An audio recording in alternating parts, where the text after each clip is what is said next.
Assalamualaikum warahmatullahi wabarakatuh. Halo semuanya, perkenalkan nama saya Nadia Putri Desyani, mahasiswi kelas A Fakultas Hukum Universitas Pasundan.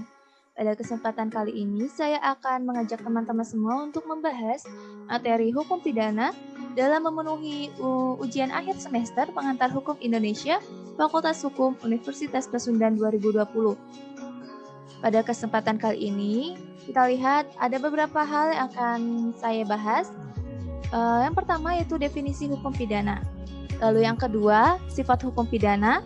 Lalu yang ketiga, pembagian hukum pidana. Yang keempat, fungsi hukum pidana. Yang kelima, subjek hukum pidana. Yang keenam, asas-asas hukum pidana. Lalu yang ketujuh, ada sumber hukum pidana. Kedelapan, ada kitab undang-undang hukum pidana. Yang kesembilan, ada contoh kasus hukum pidana. Langsung saja kita membahas yang pertama yaitu definisi hukum pidana. Apa itu hukum pidana? Hukum pidana menurut Muljatno adalah bagian dari keseluruhan hukum yang berlaku di suatu negara yang mengadakan aturan-aturan atau dasar-dasar untuk yang pertama, menentukan perbuatan-perbuatan mana yang tidak boleh dilaksanakan dan yang dilarang. Yang kedua, menentukan kapan dan dalam hal-hal apa kepada mereka yang telah melanggar larangan-larangan itu dapat dikenakan atau dijatuhi pidana sebagaimana yang telah diancamkan. Lalu yang ketiga, menentukan dengan cara bagaimana pengenaan pidana itu dapat dilaksanakan apabila ada orang yang disangka telah melanggar larangan tersebut. Lalu masih dalam definisi hukum pidana, di situ ada hukum pidana dalam arti subjektif. Adalah hak negara untuk memidana atau menjatuhkan pidana apabila larangan atau keharusannya untuk bertingkah laku dilanggar. Lalu yang kedua ada hukum pidana dalam arti objektif, yaitu segala larangan atau keharusan apabila dilanggar diancam pidana oleh undang-undang. Lalu selanjutnya kita masuk dalam pembahasan sifat hukum pidana. Kita lihat hukum pidana bersifat hukum publik atau hukum pidana adalah hukum publik. Mengapa dikatakan demikian? Dikatakan demikian karena hukum pidana dan hukum publik memiliki kaitan dalam ciri-cirinya. Jika dilihat, kita ada ciri-ciri hukum publik di sini. Yang pertama, mengatur hubungan antara kepentingan negara atau masyarakat dengan orang per orang. Lalu kedudukan penguasa negara adalah lebih tinggi dari orang per orang. Yang ketiga, yang terakhir, penuntutan seseorang yang telah melakukan suatu tindak pidana tidak bergantung kepada perorangan atau yang dirugikan, melainkan pada umumnya negara atau penguasa wajib menuntut berdasarkan kewenangannya. Lalu selanjutnya, saya akan membahas mengenai pembagian hukum pidana. Hukum pidana dibagi menjadi dua, yaitu berdasarkan wilayah berlakunya, ada hukum pidana umum dan hukum pidana lokal. Lalu berdasarkan bentuknya, ada hukum pidana tertulis, hukum pidana tak tertulis, hukum pidana umum, hukum pidana khusus, hukum pidana formil, dan hukum pidana material. Saya di sini akan sedikit membahas yaitu hukum pidana formil dan hukum pidana material. Kita lihat hukum pidana material. Hukum pidana material adalah peraturan yang menegaskan tentang perbuatan-perbuatan apa yang dapat dikenakan hukuman, siapa yang dapat dihukum, serta apa hukumannya. Sedangkan hukum pidana formil adalah peraturan yang mengatur bagaimana cara-cara menghukum seseorang yang melanggar dari peraturan hukum pidana material. Lalu selanjutnya ada fungsi hukum pidana. Ada dua fungsi hukum pidana, yaitu fungsi umum maksud saya dan fungsi khusus.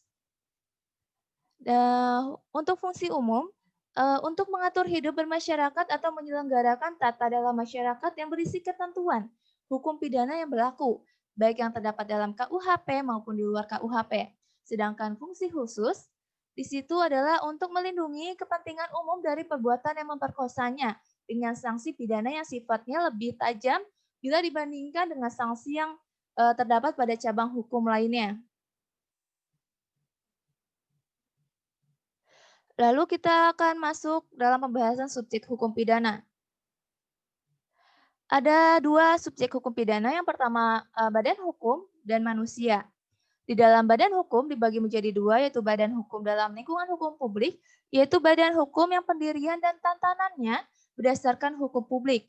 Lalu ada badan hukum dalam lingkungan hukum privat, yaitu badan hukum yang pendirian dan tantanannya berdasarkan hukum privat. Lalu selanjutnya ada manusia di situ. terdapat pada KUHP buku 2 dan buku 3. Sebagian besar kaidah-kaidah hukum pidana diawali dengan kata barang siapa. Lalu selanjutnya ada asas-asas hukum pidana. Kita lihat, yang pertama ada asas legalitas.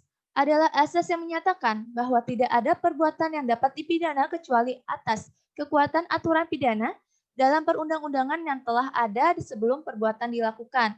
Terdapat dalam pasal 1 ayat 1 KUHP. Lalu selanjutnya ada asas teritorialitas, yaitu asas yang memberlakukan KUHP bagi semua orang yang melakukan perbuatan pidana di dalam wilayah Republik Indonesia. Terdapat dalam pasal 2 KUHP. Lalu yang ketiga, ada asas nasional aktif, yaitu asas yang memberlakukan KUHP terhadap orang-orang Indonesia yang melakukan perbuatan pidana di luar wilayah Republik Indonesia. Terdapat dalam pasal 3 KUHP. Lalu ada dua lagi. Keempat, ada asas nasional pasif, yaitu asas yang memberlakukan KUHP terhadap siapapun juga baik warga negara Indonesia maupun warga negara asing yang melakukan perbuatan pidana di luar wilayah Indonesia. Terdapat dalam pasal 4 KUHP.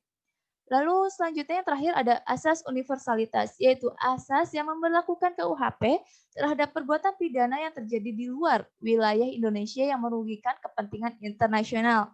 Terdapat dalam pasal 4 angka 4 KUHP. Lalu kita lihat di sini ada sumber hukum pidana.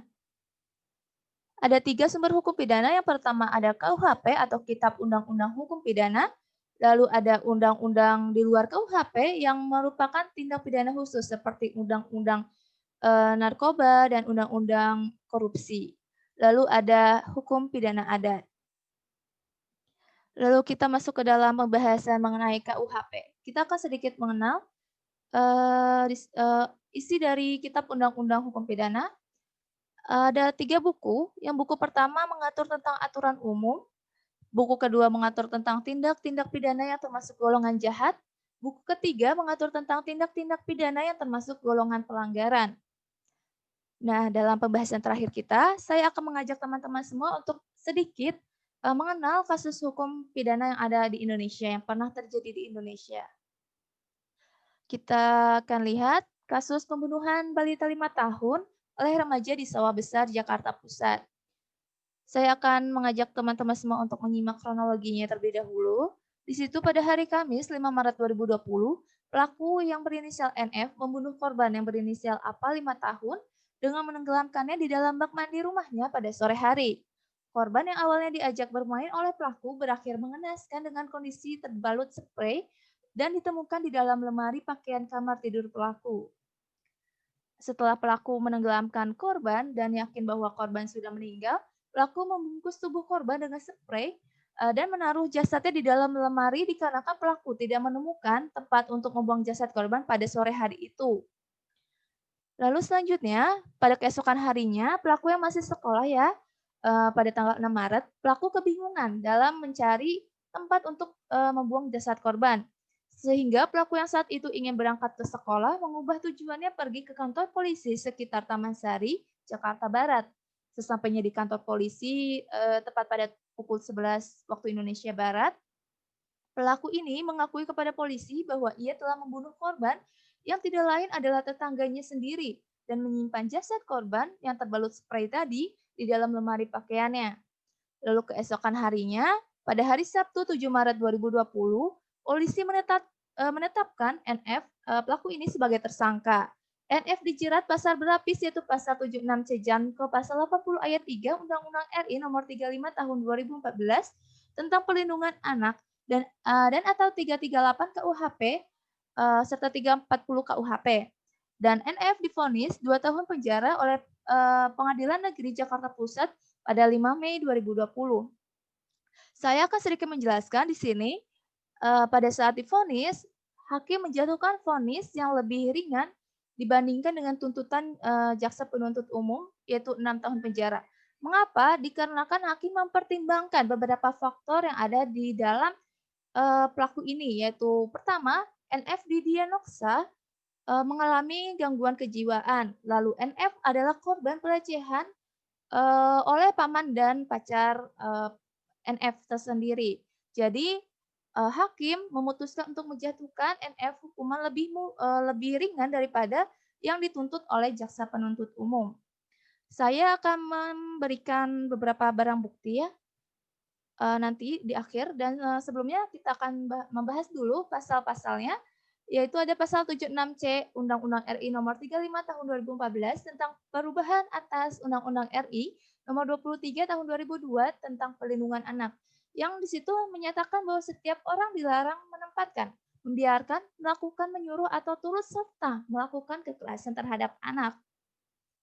Lalu ada pasal 80 ayat 3 Undang-Undang RI Nomor 35 Tahun 2014 tentang perubahan atas Undang-Undang RI Nomor 23 Tahun 2002 tentang perlindungan anak. Di situ dinyatakan bahwa dalam hal anak sebagaimana dimaksud pada ayat 2 mati, maka pelaku dipidana dengan pidana penjara paling lama 15 tahun dan denda paling banyak 3 miliar rupiah.